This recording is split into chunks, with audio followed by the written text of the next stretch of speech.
ज्या पद्धतीने आपण बघितलं, अतिशय क्रूरपणे काश्मीरमध्ये पर्यटकांवर जो गोळीबार झाला, अतिरेकी हल्ला झाला,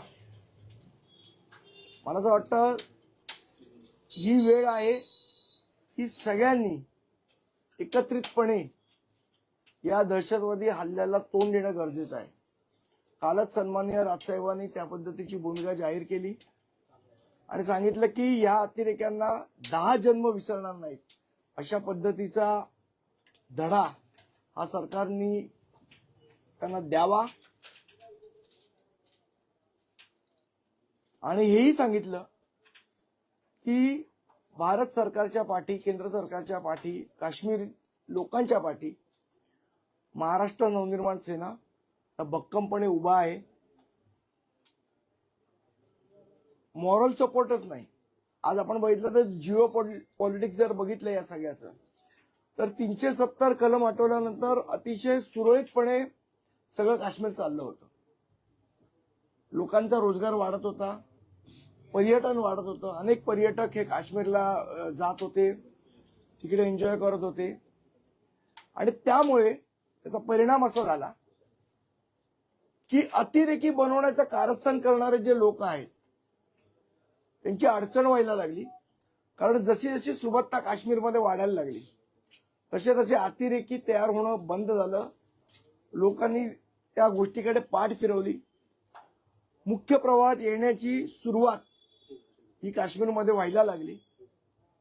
याच गोष्टीच्या भीतीमुळे की आता जर सगळं सुरळीत पार पडलं, पर्यटक यायला लागले, लोकांना उद्योगधंदे वाढायला लागले, लोकांचं कामं वाढायला लागली, तर आपल्याला अतिरेकी तयार करता येणार नाहीत।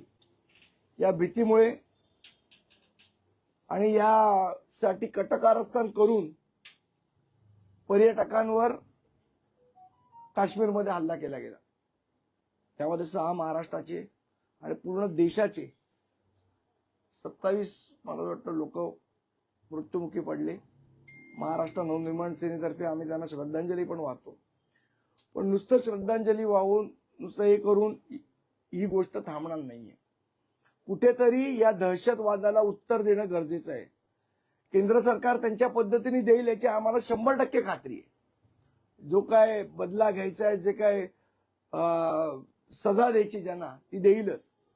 पण दहशतवाद्यांना नागरिक म्हणून आपण सगळ्यांनी उत्तर दिलं पाहिजे की तुमच्या दहशतवादाचं उत्तर हे काश्मीरचं पर्यटन आहे। आणि म्हणून मी आज आमचे मित्र राजा राणी ट्रॅव्हल्सचे, ज्यांनी फार पहिल्यापासून, म्हणजे जेव्हा काश्मीरमध्ये तशी परिस्थिती नव्हती तेव्हा सुद्धा त्यांनी काश्मीरच्या या सहली आयोजित केलेल्या। आम्ही त्यांना विनंती केली की आम्हाला आता काश्मीरला जायचंय। महाराष्ट्र नवनिर्माण सेनेचे पदाधिकारी आम्हाला सुद्धा काश्मीरला जायचंय, तर आमच्यासाठी तुम्ही एक ट्रिप अरेंज करा, आम्ही तिथे येऊ। कारण शेवट पर्यटनाला चालना मिळणं म्हणजे जो दहशतवाद्यांचा मनसुबा आहे की या सगळ्यामध्ये पर्यटन खराब झालं पाहिजे काश्मीरचं, काश्मीरचे लोक बेरोजगार झाले पाहिजेत, जेणेकरून ते पुन्हा या दहशतवादाकडे वळतील। हा जो त्यांचा डाव आहे तो उधळून लावायचा असेल तर मला असं वाटतं देशभरातल्या सगळ्या लोकांनी यावेळेला 2 दिवस, 3 दिवस, 4 दिवस जेवढं शक्य होईल तेवढं काश्मीरचं पर्यटन केलं पाहिजे। आणि त्यासाठी आम्ही पुढाकार घेतोय। आम्ही मनसेचे पदाधिकारी सुद्धा आम्ही त्यांना सांगितलं की आम्ही काश्मीरला येणार आहोत, तुम्ही आम्हाला तारीख सांगा, साधारण 5 मे नंतर कुठली तारीख, जसं तुमच्या अरेंजमेंट होऊ शकतात त्याप्रमाणे आम्हाला पैसे सांगा, आम्ही पैसे भरू। काश्मीरचं पर्यटन जगलं पाहिजे आणि दहशतवादाला उत्तर हे या पर्यटनाने आम्ही देणार आहोत। काश्मीरमध्ये जी चांगली परिस्थिती आहे ती आम्ही बिघडू देणार नाही। आमच्या काश्मीरी बांधव भगिनींच्या पाठी हा अख्खा देश ठामपणे उभा आहे, हा संदेश पाकिस्तानपर्यंत पोहोचला पाहिजे। यासाठी आम्ही त्यांना विनंती केली आणि लवकरच त्यांचा संपर्क क्रमांक आम्ही जाहीर करू। आणि ज्यांना यायचंय, आमच्याबरोबर यायचंय, नंतर यायचंय, ग्रुपनी जायचंय काश्मीरला, ते त्यांना संपर्क साधू शकतात किंवा कुठल्याही ट्रॅव्हल कंपनीला संपर्क साधा। पण काश्मीरला सगळ्यांनी गेलं पाहिजे, ही आमचं आव्हान आहे आणि त्याची सुरुवात आम्ही आमच्या स्वतःपासून करतोय। आमचे पदाधिकारी काही तयार झाले, आमचा एक 50 जणांचा ग्रुप तयार झाला, जास्ती आले तर जास्ती जण जसं ऍडजस्ट होईल त्याप्रमाणे पण आम्ही काश्मीरला जाणार आहोत. आणि त्याच्यासाठी आज मी त्यांना बोलवलं होतं, त्यांच्याशी चर्चा केली, थोड्या वेळात ते पॅकेज देतील आम्हाला आणि त्याप्रमाणे आम्ही आमच्या पदाधिकाऱ्यांना पण सांगू, आमच्या कार्यकर्त्यांना सांगू, महाराष्ट्र नवनिर्माण सेनेच्या सर्व नागरिकांना, कशाला महाराष्ट्र नवनिर्माण सेना, या वेळेला सगळ्या देश एकत्र येऊन हे केलं पाहिजे. आम्ही सांगू की काश्मीरला ज्यांना जायचंय त्यांनी संपर्क साधा त्यांना, किंवा अजून कोणाला साधायचंय ट्रॅव्हल कंपनीला तरी ते साधू शकतात, पण काश्मीरला चला, याची सुरुवात आम्ही आमच्यापासून करतो. पहलगाम टेकडीचा पण या तुमच्या पॅकेजमध्ये उल्लेख राहील का किंवा एकत्रित समावेश राहील का? नाही, जिथे काश्मीरचे सगळे टुरिस्ट जातात त्या सगळ्या टुरिस्ट स्पॉटला आम्ही जाणार आहोत. ते जसे अरेंज करतील त्याप्रमाणे आम्ही सगळीकडे जाऊ. आम्ही काही कुठे जायला घाबरत नाही, कारण काश्मीर हा भारताचा अंग आहे आणि भारतात आम्हाला कुठे जायला भीती नाही वाटली पाहिजे, ही महत्वाची गोष्ट आहे आणि हाच संदेश आम्हाला द्यायचा आहे. पर्यटनाच्या दृष्टीने जो वाढलेला रेव्हेन्यू होता किंवा एकंदरीतच आर्थिक परिस्थिती होती, तो एकंदरीत डॅमेज करण्याचा हा प्रयत्न. निश्चित बघा, तुम्ही जर जिओपॉलिटिक्स बघितलं तर आज अतिरेक्यांना जी मदत कधीतरी व्हायची काश्मीर, ती आता बंद झाली. याचं कारण इन्फ्रास्ट्रक्चर वाढलं, उद्योगधंदे वाढले, लोकांना रोजगार मिळाला. मी कालच कुठल्या तरी चॅनलवर बघत होतो, एक काश्मीरी युवक होता, तो सांगत होता की माझ्याकडे एकच गाडी होती पहिले, टुरिस्ट गाडी, आणि आता ज्याप्रमाणे पर्यटन वाढत होतं म्हणून मी 2 गाड्या एक्स्ट्रा विकत घेतल्या हे पर्यटनासाठी म्हणून. आज तो सांगत होता की माझी याची अवस्था आहे की आता जर पर्यटन बंद झालं तर या 2 गाड्यांचे हप्ते कुठनं भरू, मी 2 गाड्या मी चालवू कशा. म्हणजे त्या पर्यटनावरच काश्मीर अवलंबून आहे. तेच बंद पाडायचा हा पाकिस्तानचा डाव आहे, अतिरेक्यांचा डाव आहे.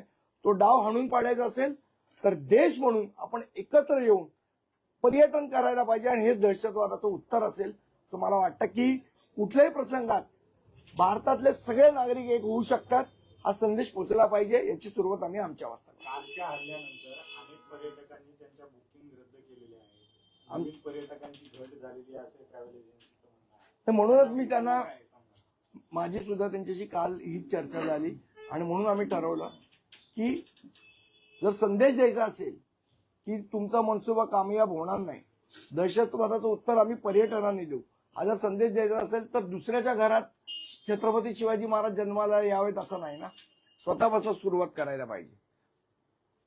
मी नाही जाणार पण दुसऱ्यांनी जावं असं करून होणार नाही, म्हणून सुरुवात आम्ही आमच्यापासून करणार आहोत. आणि आम्ही लोकांनाही आवाहन करतो त्यांनी सुद्धा काश्मीरला जावं. आपल्या सुरक्षा यंत्रणेवर, आपल्या सैन्यावर, आपल्या आर्मीवर, आपल्या लोकांवर, काश्मीरी आपल्या बंधू भगिनींवर विश्वास ठेवून सगळ्यांनी काश्मीरला गेलं पाहिजे, अशा प्रकारची आमची भावना आहे. सुरक्षा एजन्सीवर पण प्रश्न उपस्थित होतोय. 2000 ज्या ठिकाणी नागरिक जमा झाले होते तिथं कुठल्याही प्रकारचा फौजफाटा नव्हता. मला असं वाटतं सुरक्षेमध्ये काही लॅप्सेस राहिले असतील, पण आता जे कळलेत तिथे निश्चितपणे दुरुस्ती करेल सरकार. खास जर बघितलं तर महिला आणि लहान मुलांना सोडून देण्यात आलेलं होतं तुमच्या या, आणि पुरुषांना टार्गेट करण्यात आलं होतं. तर तुमच्या या सहलीमध्ये सगळ्यांचा समावेश असणार आहे की तुम्ही जे कोण येतील त्या सगळ्यांना वेलकम आहे. सगळ्यांना आम्ही सांगणार आहोत, ज्यांना यायची इच्छा आहे ते येऊ शकतात, कोणावर जोर जबरदस्तीनं नाहीये. पण अगदी लहान मुलांपासून ते ज्यांना यायचंय ते कोणी येऊ शकतात, त्याच्यामध्ये काय असं जेंडर भेद केलेला नाही आम्ही. अनेक नागरिक काश्मीरमध्ये अडकलेले जे पर्यटनासाठी गेलेले होते. काल उपमुख्यमंत्री एकनाथ शिंदे प्रायव्हेट जेटने तिथे नागरिकांसाठी गेलेले होते, त्यांच्यावर टीका होती आहे पीआरचा भाग म्हणून अशा प्रकारे.